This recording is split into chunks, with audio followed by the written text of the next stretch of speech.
Hello, welcome back to my little channel here on YouTube. I'm Lisa Lacroix, and I'm going to give you a hot take today. This is a spontaneous episode. It's going to be really quick and to the point, and I want to get your thoughts because this is a little edgy. It's counter to almost everything you have heard on the internet and in your chat rooms and on Reddit, and probably even the way that you talk about sex with your friends. So, yes, this is about sex. And if you're here for the speaking skills conversation and the magnetic communication skills that are not all about sex, then I'll post that information down in the playlist too. If you found yourself on the wrong side of this channel, then we'll point you back to the speaking skills content.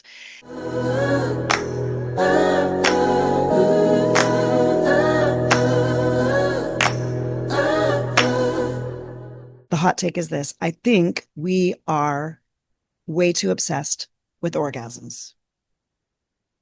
I said it. We are way too obsessed with orgasm. I was recently talking with Alexey Welsh, who is an occasional guest on my podcast, who you all apparently love.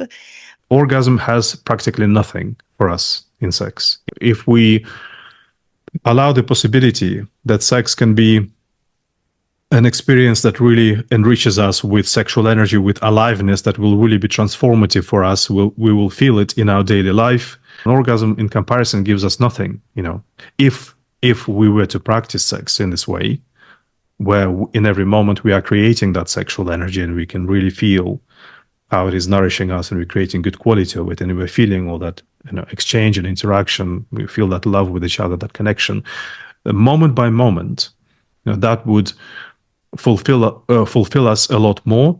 So people get their vibrators out, they get it done. People just come in sex, and a lot of people are having sex where they do exactly that. They just optimize it to this shortcut. They go to bed, they have optimized process to get to the orgasm, they get the orgasm, and supposedly, you should be feeling that, your life is fully enriched and it's amazing because you have these orgasms. And obviously people don't feel that. They feel, they've just knocked one out and it kind of feels a bit empty, like nothing's changed, so that's one thing. And then the other thing is the value of it is not what we imagine, and because we are focusing on it and we are working on it, we feel that there isn't so much else happening in sex, but it is because we are working on it. It becomes pretty much the only thing more or less that we experience that is interesting, the rest being mechanical work or the focus on doing something to achieve it. So then it's easy to convince yourself that the orgasm is, the nicest thing in sex, but it shows more than anything that we haven't empowered, sex as it could be.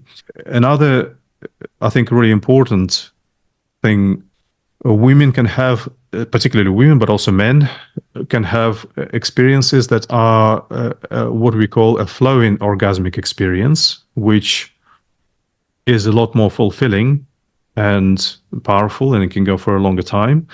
And the whole of the woman's body can become orgasmic, and different areas of the genitals can become orgasmic in that ongoing way. But it is not possible by trying to have an orgasm, trying to come. So basically, you're going to interrupt that process, and it's only possible to connect with that by really appreciating every moment. And we swap those experiences for just this, quick moment of intensity. Yeah. Alexey teaches about orgasm and about intimacy, and we both agreed that orgasms are great.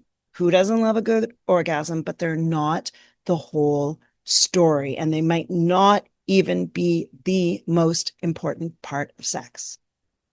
I know that sounds crazy in a culture obsessed with peak pleasure and with performance, because we have made climax and orgasm the holy grail of sex. And in the process, it's my belief that we have missed the magic and the ecstasy of pleasure. So what if the peak wasn't the point? What if there's something way more ecstatic than the sneeze at the end of it all?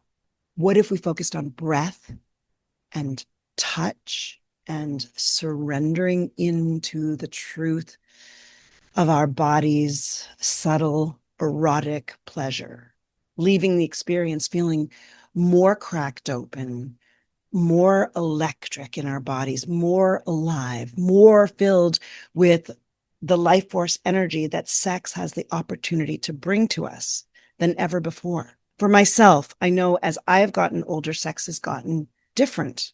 It's gotten better, and not always in the most predictable of ways, but in deeper ways, so that the sensation and the connection and the slowness and all of the energy running through my whole body, not just one intense moment, is like a whole new dimension of pleasure that becomes available when we're not chasing that finish line. And it's not just us as women, because men want her pleasure. Like Alexey said in our conversation, if I, as a man, say orgasm doesn't matter, I'm a jerk, because we've become so focused on it as an experience for women that men are now obsessed with making it happen, with performing. And why? Because they care, because they want our pleasure, because for many men, our pleasure is one of the deepest, most profound, most enjoyable aspects of sex. So they want us to experience it. But so often, because of the hyper focus on orgasm, men and women both equate pleasure to climax. So she feels pressure to perform. She feels pressure to achieve it, to prove it. And if not, she might just fake it.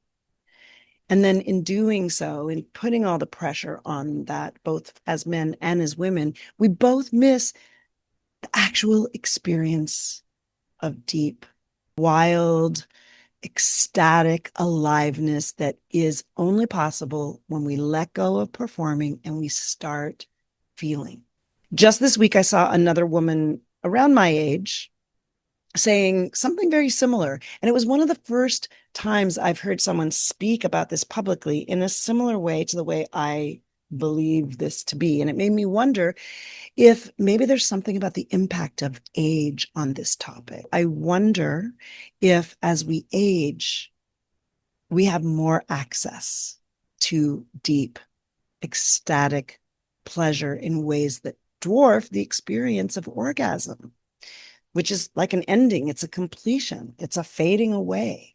Maybe as we age, we have more capacity to be with, to deepen into, to sit with, and to enjoy deep pleasure, to steep in it. And I wonder that because otherwise I can't figure out why so many of the younger women on YouTube and even the experts, why I hear so much focus on orgasm. So, what if what we're calling aging in our bodies, especially as women, is actually a deepening, is actually the ability to have more access to our deep sexuality and our ecstatic bliss and our ability to hold it and be with it and surrender into it more fully, so that sexuality evolves to become more spacious, more electric, more full bodied? What if we've been sold a very narrow definition of what good sex is? Now, don't get me wrong here. I love a good orgasm, not anti-orgasm. But if we make it the focus, then we miss the slow burn. We miss the build. We miss the wild current of energy that can move through us. And if we treat it like a goal, we miss the ocean for the wave.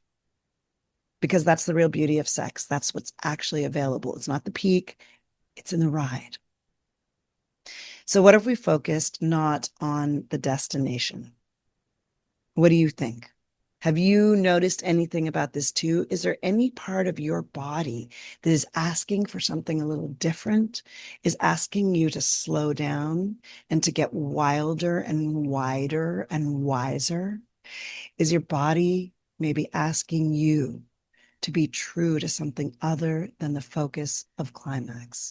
I want you to drop a comment here if this resonates, if you disagree, if you have a similar experience, or if you're just curious, or you can just sit with it for a little bit because I think that there is a sexual revolution happening under the radar. And it's not about more performance, it's not about doing it right, it's about more presence, and it's about the ability to be with more pleasure.